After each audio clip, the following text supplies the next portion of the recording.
Hey Paul, it's Kimberly.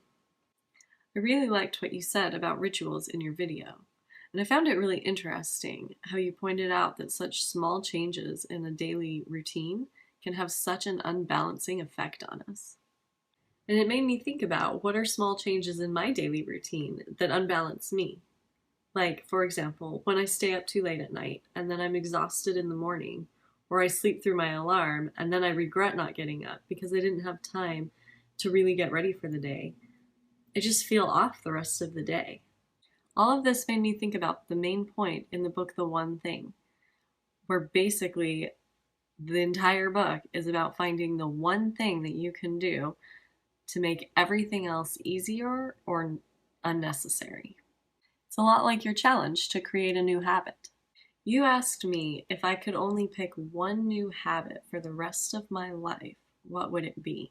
I've got to be honest with you. I didn't watch your video right away like I normally do. So I didn't have very much time to think about that question. So I'm going to have to come back to it. But off the top of my head, it might be the one thing question that I had just brought up. I really like that one. Anyway, I was looking at my current stack of reading materials to try and decide what I wanted to talk about this week. I have to say that this book here, The Life-Changing Magic of Tidying Up by Marie Kondo, is super exciting to me right now. First of all, it's Japanese, so it totally connects with my inner Nihonjin. Yatta! But seriously, this book is awesome.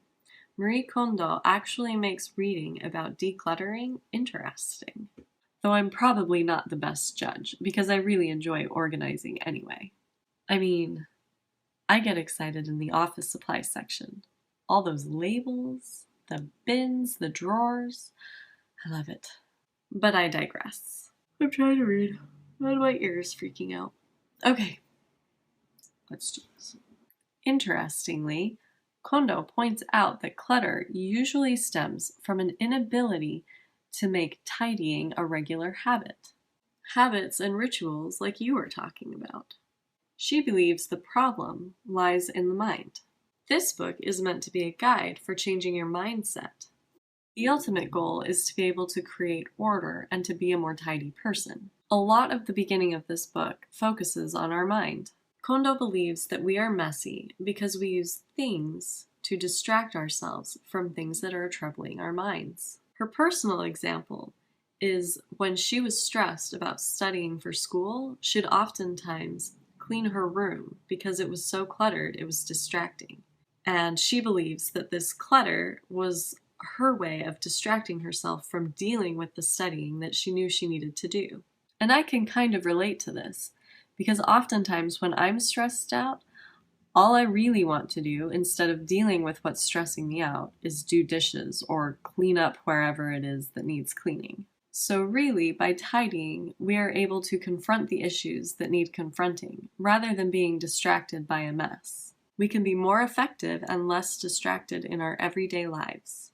The true goal of tidying is to establish the lifestyle we really want once our house is in order. This has been a fantastic perspective for me, especially since we are still unpacking from our move. I am super excited to put this book into practice.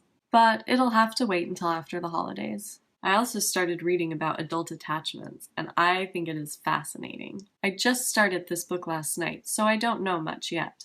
But I found it extremely interesting that our adult attachment styles play a fairly large role in our romantic relationships. I can't wait to learn how to psychoanalyze our own attachment styles. You talked a little bit about forming habits, and I'm interested to see which habit you chose to work on for the next 2 months. I'd also love to hear your thoughts on clutter and how we use it to distract ourselves from the real issues that are bothering us. I look forward to hearing from you soon.